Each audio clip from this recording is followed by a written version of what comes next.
안녕하십니까. 만나고 싶은 사람, 듣고 싶은 이야기 최혜심입니다. 김장한 목사입니다. 건강하세요. 미국의 유명한 방송인인 에디 칸토는 성공을 위해 정신없이 질주하는 사람이었습니다. 그가 숨가쁘게 달려가는 인생을 살 때쯤 이런 아들의 모습을 보면서 어머니는 아들에게 한 줄의 짤막한 편지를 보내게 되는데요. 어머니의 편지를 받은 에디 칸토는 수첩에 4가지 질문을 적어놓고 스스로에게 이 질문을 던지면서 살았다고 합니다. 첫 번째는 내가 하는 일이 과연 가치 있는 일인가? 두 번째는 누구를 위해 일하고 있는가? 세 번째는 인생의 참다운 보물을 추구하고 있는가? 네 번째, 이웃에게 어떤 공헌을 할 것인가? 이 4가지 질문 덕에 에디 칸토는 인생관이 바뀌게 되고 훨씬 풍요로운 삶을 살게 되었다는 이야기인데요. 그의 인생관을 바꾼 어머니의 편지에는 이런 구절이 적혀 있었다고 합니다. 내 아들 에디야, 너무 빨리 달리지 말아라. 그렇게 하면 주변의 좋은 경치를 하나도 못 보고 그냥 지나친단다. 네, 목사님, 어머니의 이 지혜 있는 편지 한 구절이 생각을 이렇게 바꾸게 한 건데요. 그런데 어머니 때문에 유명해진 사람들이 많죠. 아브라함 링컨도 네. 자기 자기 어머니가 뭐라고 그런 건데 100정보의 땅을 가지는 것보다 성경 한 권을 갖는 게 더 귀중하다. 네. 그럼 뭐 수센 웨슬리 그 아들들 봐도 어머니의 영향이 지대했죠. 사실 우리가 가만히 보면은 존 D 록펠러도 어머니가 돌아가시면서 10계명을 줬죠. 네. 그래서 하나님을 네 친아버지처럼 모셔라. 두 번째, 목사님을 그 다음으로 존경해라, 모셔라. 참 10가지를 그렇게 주고 그거 11조를 또 잊어버리지 말고 해라. 네. 주일을 성수해라. 뭐 여러 가지인데 그렇게 살았어요. 존 D 록펠러가. 그러니까 대학도 많이 지어주고 병원도 많이 지어주고 지금도 록펠러 재단이 베어 네. 뭐 누구보다 더 부자라고 그러잖아요. 네. 예. 참 그런 거 보면은 내가 보기에는 하나님께서 어머니의 신앙을 본받아서 믿음 생활하는 사람이 그 내가 누구 하나 전도를 하는데 그 어머니가 늘 새벽 기도를 나가시더래. 이제 이 친구는 교회를 안 나가는데 어머니가 이제 집사 직분을 받았대. 그래서 아들이 물어봤대요. 엄마, 집사가 뭐 하는 게 집사예요? 그러니까 이놈아, 하늘에 집사 놓는 게 집사다 그러더래. 만나고 싶은 사람, 듣고 싶은 이야기. 오늘은 국가균형발전위원회 우동기 위원장님을 만나봅니다. 어서 오십시오. 반갑습니다. 네, 안녕하십니까. 네, 저희 극동방송 청취자분들께 인사 말씀 부탁드립니다. 네, 극동방송 청취자 여러분, 새해를 맞아서 건강하시고 주님 은총 속에 하루하루가 행복이 충만한 날이 되도록 기도드리겠습니다. 저도 대구 교육감 할 때 극동방송 개국하고 방송에 여러 차례 청취자분 인사드린 적이 있습니다만은 참 오랜만에 오늘 극동방송에서 또 우리 김장한 목사님 모시고 오늘 나오게 되었습니다. 우동기 위원장님, 이 국가균형발전위원회 네. 정확하게 뭐 하는 겁니까? 대통령이 이제 국가를 경영하는데 여러 분야의 일들이 있을 수가 있고 또 대통령께서 대한민국 어디에 우리나라 국민들이 살더라도 행복한 그런 삶의 질이 확보될 수 있도록 하시는 일이 국가를 경영하는 일인데 그걸 하시다 보면은 또 전문가들의 지혜도 필요할 때가 있고 또 대통령님을 대신해서 각 부처 간에 서로 다른 생각들을 조율도 해야 되고 조정도 해야 되고 미리 또 의결도 해야 되는 이런 일들이 있을 수 있습니다. 그래서 국가 균형 발전에 대한 정부 정책을 의결하기도 하고 또 심의하기도 하고 또 정책을 조정하기도 하는 그런 일을 대통령께 자문하고 건의하는 그런 일들을 하고 있습니다. 참 뜻은 좋지요. 네. 근데 전 정권에서 예를 들어 네. 균형 발전한다고 그냥 서울에 있는 사무실을 다 지방으로 내려보내고 어느 한 군데 가보니까 아무것도 없는데 사무실만 덩그렇게 지어놓고 균형 발전한다 그러는데 약국도 없고 아무것도 없어. 네. 그런 건 좀 잘못됐잖아요. 계속해서 후속 조치를 취해서 해야 되죠. 그렇죠. 네. 신도시를 만들면은 외국 같으면 한 50년이 걸립니다. 그러니까 인간이 사는 그런 삶의 터전을 하루아침에 뚝딱 학교가 짓듯이 있어야 되고, 그럼요. 병원이 있어야 병원이 되고, 있어야 되고 예. 또 이웃도 있어야 되고 뭐 근데 그거 그런 것들을 계속해서 해놓지도 않고 그냥 너희 어디로 가라. 너희는 그렇습니다. 전라도로 가라. 너희는 경상도로 가라. 너희는 강원도로 예. 가라.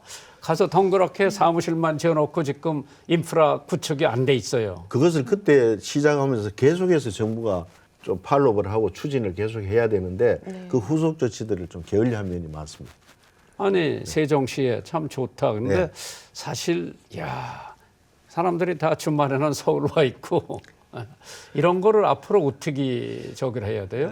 예, 그래서 이런 균형발전 위원장님께서 이런 부분은 지금 세종시도 더 이제 완성을 시켜야 되죠.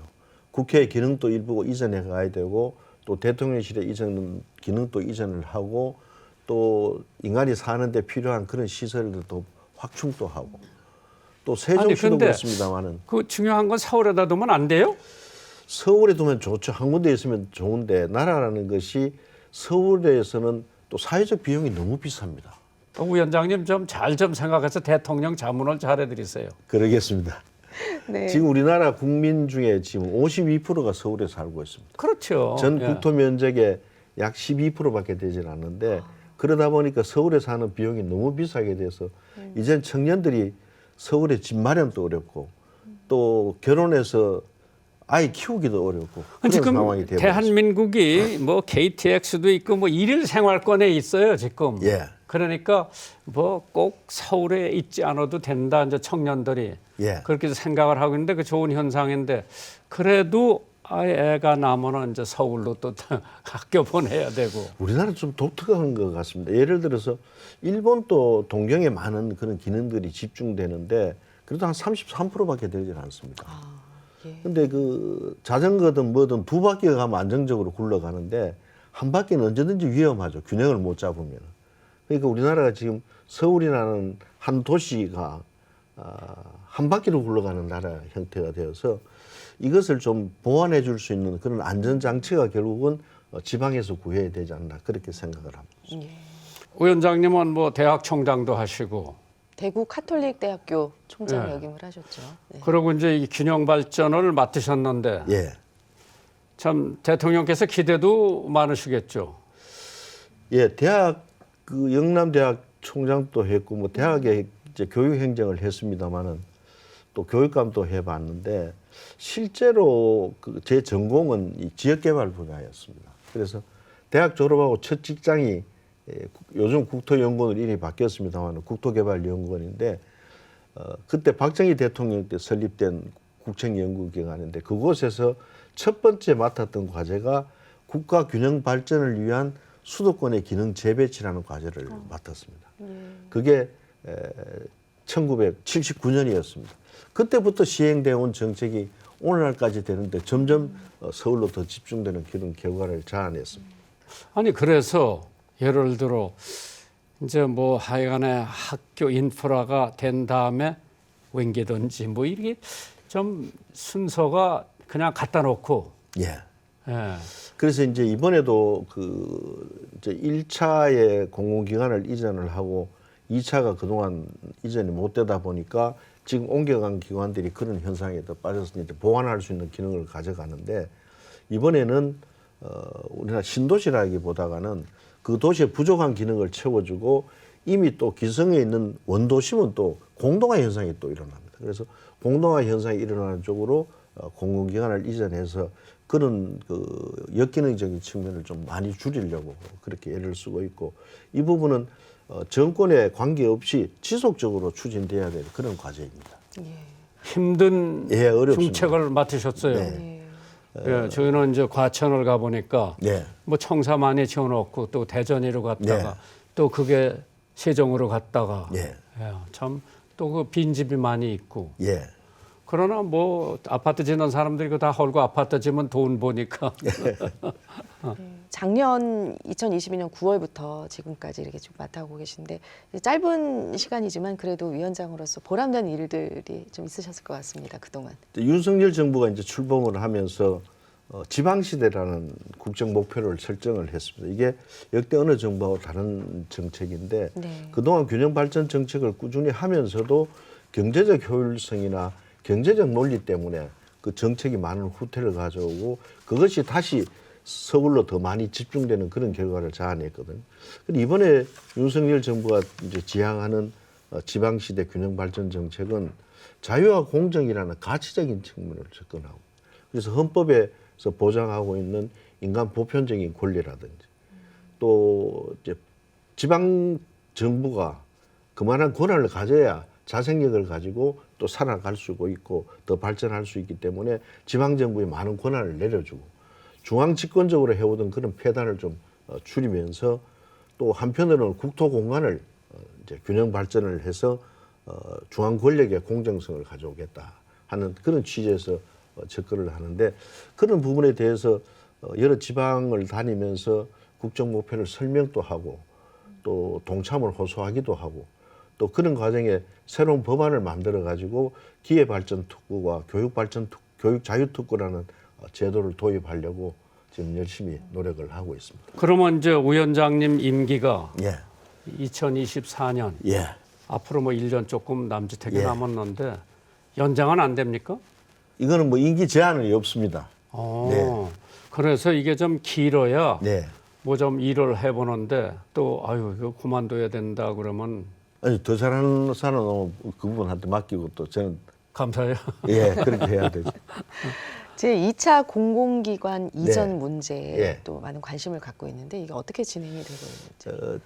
왜 자꾸 서울로 모인다는 네. 것 중에 뭐 여러 가지 이유가 있을 수가 있습니다. 근데 그 중에 이제 일자리가 제일 문제인데 지방의 학생들이 대학을 졸업하고 또 꼭 서울에 있는 인서울 대학을 와야 되는 이유도 일자리 때문에 그렇기 때문에 민간 기업의 일자리를 정부가 의도적으로 조정하기 대단히 어렵기 때문에 그래서 국가기관들을 공공기관들을 지방에 좀 이전을 시키고 또 지방민들이 서울까지 오지 않아도 네. 민원 서비스를 할 수 있도록 하고 또 양질의 좋은 일자리가 돼서 지역 청년들이 지방에서 정착할 수 있도록 그렇게 해주기 위해서 지금 시도를 하고 있습니다. 네. 지금 강원도 같은 데는 제가 보기에는 불균형 개발이 좀 덜 돼가는 것 같아요. 제 느낌에 이렇게 돌아다녀 보면 예를 들어 포항이나 경주에서 그 동해안 도로를 그냥 연장을 시켜주면은 참 멋있지요. 그게 경관도 네. 좋고. 근데 어디서 딱 끝나더라고. 이제 그 동해안에 철도도 이제 곧 개통이 될 겁니다. 그렇죠. 예. 네. 이제 한 반 좀 됐나요? 그렇게 되고 또 강원도는 또 우리가 또 보존해야 될 또 청정 지역이기도 하고 경주, 포항, 울산은 애초부터 부산항이 가깝다가 보니까 또 서울하고 고속도로 교통망이 있어서 산업지대로서 그렇게 정책을 폈는데 앞으로 세대는 사회는 강원도가 더 각광받는 그런 시대가 오지 않겠습니까? 그렇죠. 저도 그렇게 느껴요. 그래서 예. 새로운 희망이 강원도에 있고 또 우리도 이제 3만 불 조금 넘어서 지금 멈추고 있는데 5만 불을 달성하려면 결국 새로운 성장 가능적인 지방에서 구할 수밖에 없다고 생각을 하고요. 또 하나 이렇게 균형발전 정책에서 좀 전환시키는 것은 실제로 서울에 많이 기업이 몰려오고 사람이 몰려오는 이유 중에 큰 이유가 교육 문제였거든요. 실제로 학부모들이 선택하는 것은 교육 문제가 거주지 선택의 큰 요인이 되는데 과거 어느 정부도 교육 문제를 가지고 균형 발전 문제, 저출산 문제를 풀려고 애를 쓰지 않았습니다. 그렇죠. 지금 우리나라가 안고 있는 문제 가장 큰 문제 중에 뭐 노동 개혁도 있고 연금도 있습니다. 더 본질적인 문제는 그런 문제를 일으키는 게 저출산 문제이고 또 교육의 문제, 미래를 본다면 교육의 문제인데 이 문제를 가지고 정책을 의도적으로 그런 정책을 강력히 추진한 적이 없어서 이번 정부는 교육 문제를 가지고 저출산 문제와 균형 발전을 함께 해보겠다. 지금 여러 가지 여론조사를 해본다든지 했을 때 우리나라 학교 출산율이 남녀가 만나서 가정을 두 사람이 한 가정을 이루면서 애를 출산하는 게 한 명이 안 됩니다. 0.7명쯤 되거든요. 일본의 출산율이 낮다고 해도 1.4명쯤 됩니다. 그래서 그런 부분을 지방에서 우린 이대로 가면 없어지죠. 대한민국이 없어진대요. 예. 100년이면. 예. 앞으로 10년 뒤에 우리나라에서 그 시골 가면 마을이 있지 않습니까? 부락이라고 하는 마을이 자연적으로 새로운 청년들이 들어가지 않으면 소멸될 지역이 15%줍니다. 네. 이게 점점 급속히 가속화돼요. 아니 나는 저 수원이 내 고향이라고 수원 지킨다고 교회에서 거기 학교에서 거기 했는데 예. 아니 수원 와서 돈 버는 사람들 조금만 벌면 서울로 다 예. 애들 다 교육시키러 서울로 보낸다고. 그래서 이거 뭐 고향 지킨다는 게 어려운 일이라구나. 그래서 이제 그 아마 지금 시골이 오히려 아이 키우기 좋다고 해서 출산율이 높습니다. 네. 지방은 지금 한 1.7쯤 되거든요. 네. 이제 그렇다면은 우리가 국토 중에 거의 82%를 쓰지 못하고 있는데 이것을 좀 삶의 질을 높여준다면은 균형 발전이 되고 저출산 문제도 해소가 되지 않겠나. 예. 단순하게 아이 하나 출산하는데 뭐 돈 얼마 이렇게 해가지고는 다른 나라도 그런 정책을 펴봤지만 성공한 예가 없습니다. 근본적으로 해결이 되려면은 지방이 아이 키우기 좋고 또 일하기 좋고 이런 환경을 만들어줘야 네. 출산을 하게 되겠죠. 지방대학 회생도 시급하다고 마찬가지입니다. 하죠. 지방대학의 문제도 그렇지만요. 2040년이 되면 서울에 있는 대학도 정원을 못 채웁니다. 작년에 출생한 애들이 23만쯤 되거든요. 그럼 23만 명이 100%다 대학을 가더라도 수도권 정원이 안 됩니다. 그러게요. 예. 참 심각한 정말 문제죠. 심각하네요. 예. 작년에 태어난 23만, 이 점점 줄어들거든요. 예. 그렇게 되면은 뭐 이 시간의 문제이지 서울에 있는 대학들도 안심할 것이 아니다. 네. 그런 상황이 되었습니다. 예. 사모님 어디서 만나셨어요? 졸업할 때 미팅에서 만났습니다. 졸업할 때. 그러면 교제는 얼마나 하셨어요?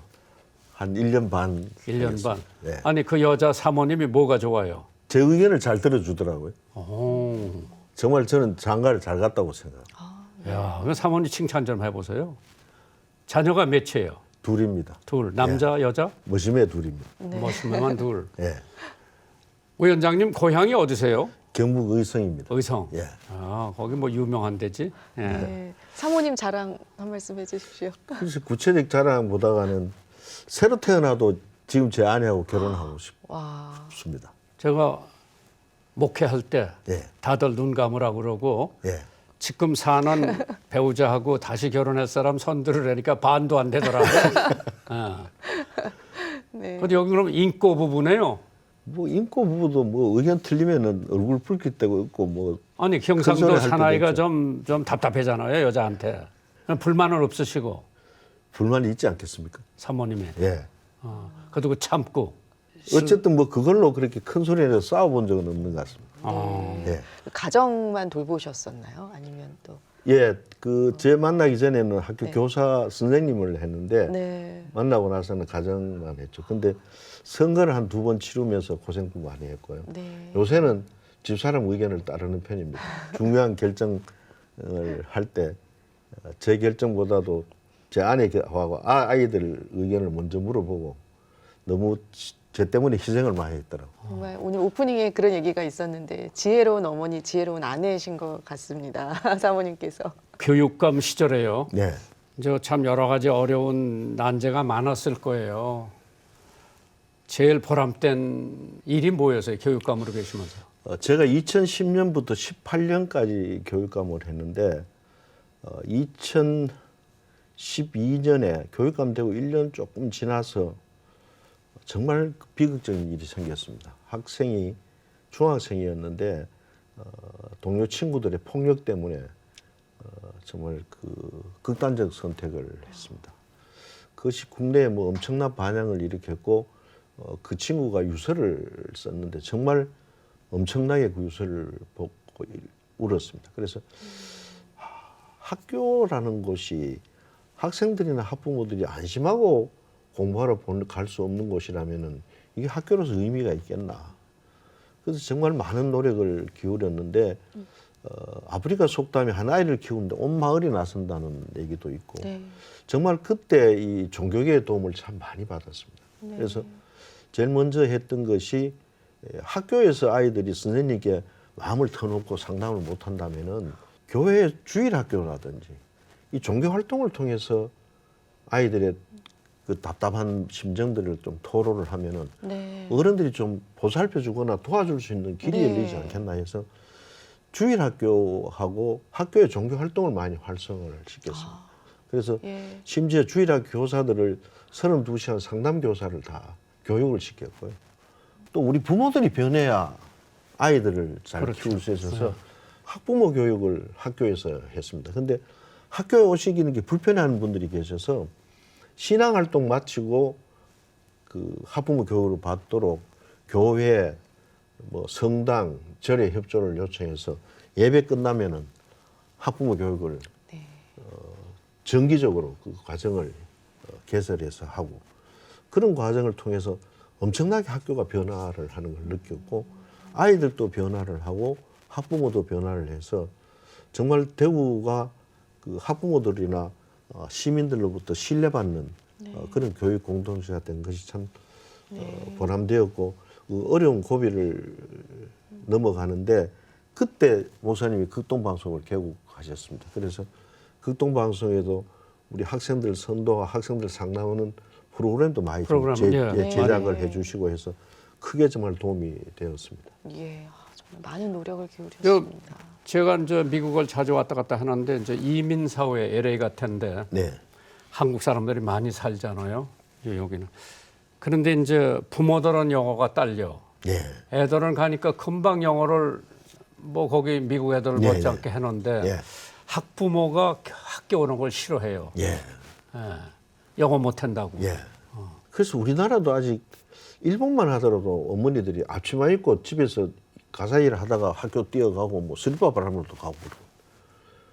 근데 우리는 학교 가려면은 엄마들이 꼭 화장도 해야 되고 옷도 챙겨 입어야 되고 너무 그렇게 부담을 가지시는 것 같아서 정말 좀 학교가 좀 학부모들한테 친근했으면 좋겠다. 그것이 정말 학교하고 학생과 선생님의 간격을 좁히고 또 선생님하고 학부모가 그렇게 쉽게 소통할 수 있는 그런 문화가 형성되는 게 참 중요하죠. 네. 그래서 그런 부분들을 부족한 부분들을 신앙 공동체가 많이 챙겨주셨습니다. 예. 이제 저는 초등학교 다닐 때 말이에요. 우리 반에 70명이요. 네. 그때는 뭐 콩나물 교실 같이. 지금 뭐 20명 전후 예. 그렇습니다. 그런데 저는 다 술을 받아도 우등생을 안 주는 거라. 네. 선생님이 이제 뽑잖아요. 예, 10명이고 예, 예. 우등생을. 예.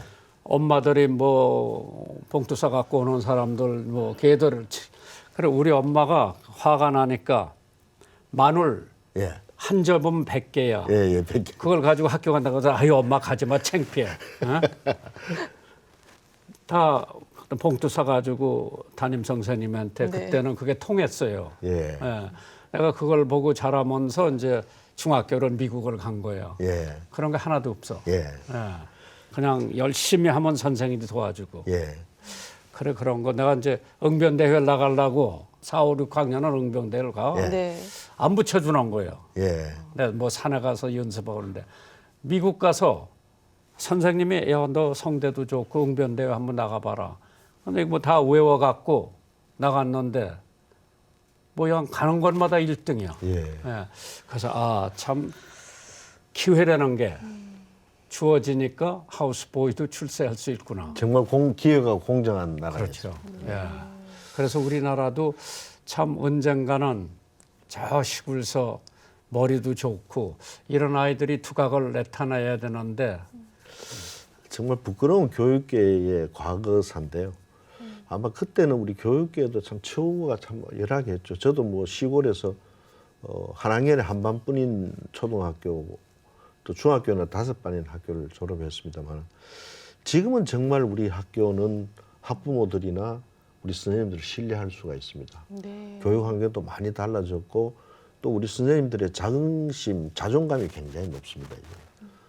그래서 또 실력도 뭐 성적으로도 우수하지만은 여러 가지 방법에 해서 우리 선생님들도 요즘 선생님들은 정말 그 학부모의 경제 환경이나 또 학부모와 만나는 빈도수에 따라서 자녀들에게 영향이 미치는 그런 일은 아마 없을 것으로 생각하고요. 그런 네. 부분은 정말 대구는 학부모들로부터 100% 신뢰받는 그런 학교였습니다. 네. 뭐 초원지 문제도 있었고요. 여러 가지 뭐 참 그래서 학교 가기 어려워지는 거를 학교에서 학부모 교육 처음 하니까 10%밖에 안 오시더라고요. 근데 그걸 한 40%까지 올렸고 그래서 그래도 바빠서 생업에 못 하시는 분은 뭐 네. 방송을 통해서도 하고 제일 참 고마웠던 것은 대구에 있는 교회 목사님들이 다 도와주셔가지고 그 예배 시간 끝나고 나는 시간에 우리 학부모 교육 프로그램을 교회에서 가동을 해줬죠. 네. 참 고맙게 생각하고 있습니다. 예. 그래서 교육감님이 인복이 있으시다 그러더라고. 그런 걸 다 협조들 받으시고. 네. 예.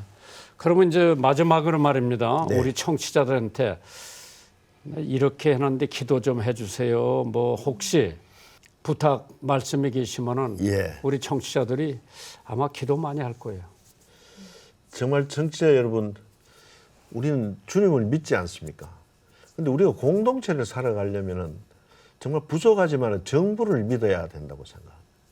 정부도 최선을 다하고 있고 또 보기에 따라서는 본인의 생각과 개인의 생각과 다른 정부 정책이 있을 수도 있습니다만 우리가 선택한 정부이고 또 우리가 마련한 그런 제도이기 때문에 정권을 갖고 있는 정부만큼 국민들 삶을 위한 걱정을 더하는 조직은 없을 겁니다. 좋은 말씀 많이 주셨는데요. 네, 앞으로도 계속 국가를 위해서 애써주시기를 네, 저희도 고맙습니다. 또 기도하고 응원하겠습니다. 네. 나와주셔서 감사합니다. 네, 안녕히 고맙습니다. 가십시오. 한 주간도 주님 안에서 평안하시길 바랍니다. 만나고 싶은 사람, 듣고 싶은 이야기 다음 주 이 시간에 다시 찾아뵙겠습니다. 감사합니다.